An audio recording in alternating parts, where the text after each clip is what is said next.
Eh, tu fais quoi? Là, j'étais en train de rajouter un éclair derrière McFly.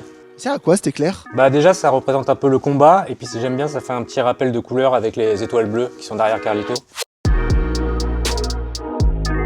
Du coup, une miniature, ça prend combien de temps? De 2 heures à 2 jours, et après, bah, y a des graphistes qui sont beaucoup plus rapides, qui vont faire ça en une demi-heure. Moi, je sais pas faire ça. Et c'est quoi ce qui prend le plus de temps? Moi, j'aime bien essayer plusieurs ambiances, essayer plusieurs assets. Trouver les assets, ça prend du temps. Si on doit rajouter un canard en plastique sur la table, eh ben, il faut trouver une bonne image de canard en plastique. Et moi, je passe beaucoup de temps à peaufiner, peut-être un peu trop, et détourer les cheveux. McFly, tes cheveux, là! Et les créateurs, en général, ils te laissent combien de temps pour faire une miniature? Ça peut être du jour pour le lendemain, des fois c'est une semaine, des fois 2 semaines, mais c'est souvent quelques jours. Quoi les 5 choses importantes pour une bonne miniature? Qu'elle soit claire et lisible, même en petit, de bien mettre en avant les créateurs, qu'elle se démarque des autres miniatures sur la page YouTube, qu'elle respecte la méta actuelle des codes YouTube, et qu'elle ait un bon taux de clic, évidemment. C'est quoi les éléments principaux que tu cherches à mettre en avant? En général, c'est les personnages. S'il y a une activité particulière ou un objet qui est important qu'il soit bien lisible. Surtout qu'une miniature YouTube sur un téléphone, c'est grand comme ça.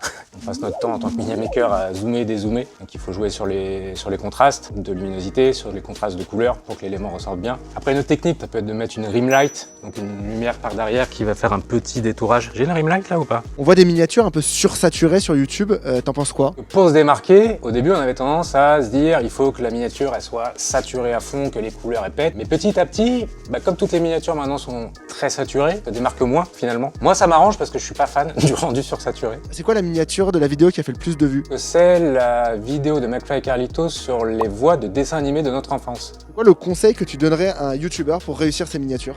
Payer un graphiste. Fournissez des assets de qualité, c'est hyper important. Le pire du pire, faire un screen sur un upload YouTube. Est-ce que tu utilises l'IA? S'il me manque un bout d'épaule, prenez des photos un peu plus larges s'il vous plaît. Je l'utilise de temps en temps pour des arrière-plans si vraiment je trouve rien sur les banques d'images ou pour améliorer la résolution d'une image. Il y a des outils qui utilisent l'IA aujourd'hui qui sont assez exceptionnels. Donc je pense pas qu'il faille aller contre l'IA, je pense qu'il faut l'utiliser comme un outil, comme un autre. Si on veut suivre ton travail? Oncle Sid, Instagram.